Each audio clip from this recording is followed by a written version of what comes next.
this is an opportunity for me to reach the parents who, couldn't make it today. Between the journey from years 1 to 6, we start off with fundamental movement skills for the first 2 years, running, jumping, hopping, etc., etc. And then we move into more skills that are applicable to sports in years 3 and 4. And then we fine-tune those skills in years 5 and 6 and look at leadership and strategy and all those psychological aspects of the game, while still pushing them at that level. The difficult part is to decide at what point do I say I've got enough team games, I need to now do individual games. It's about 50-50. Individual sports like golf as opposed to a team game like AFL or soccer.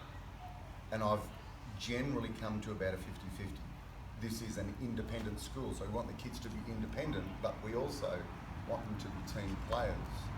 So hence I go for about a 50-50 thing. Obviously it's important for the kid to be able to learn how to run, throw, jump, kick a ball, play at their particular chosen sport.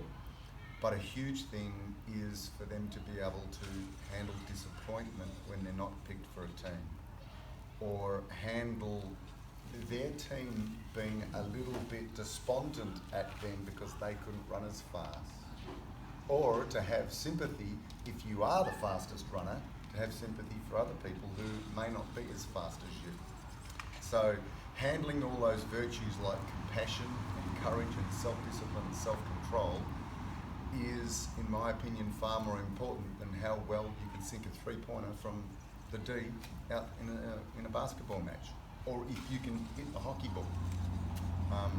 And to finish on an example of that, because the actual phys ed syllabus itself, I can add into what I put onto Seesaw and can access it online. An example of this was last year, I think, and I can tell you that one kid's name who actually did it.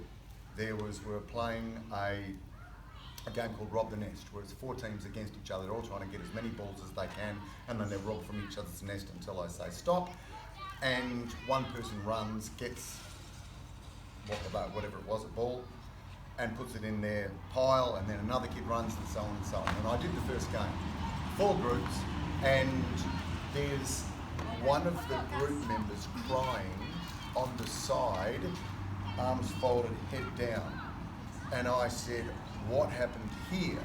And I looked at his team, and his team was all there, and one of the kids is standing back, and the team said, that kid is too slow, he made us lose, which might have been the truth.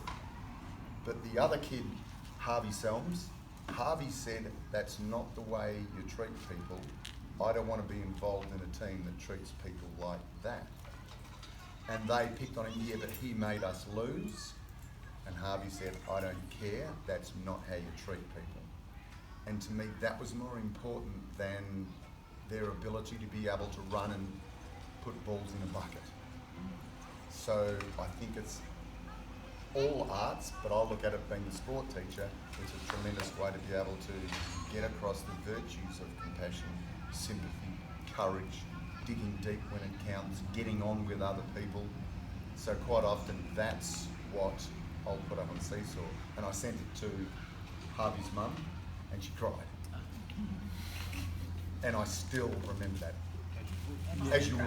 Yeah. As you would. Yeah. So that's the combination of things that I look at in the arts, and like Scribe was the last one to talk. And the same sort of thing, be creative. And that's what we're trying to foster, creativity in your outlook towards life, disguised as phys ed.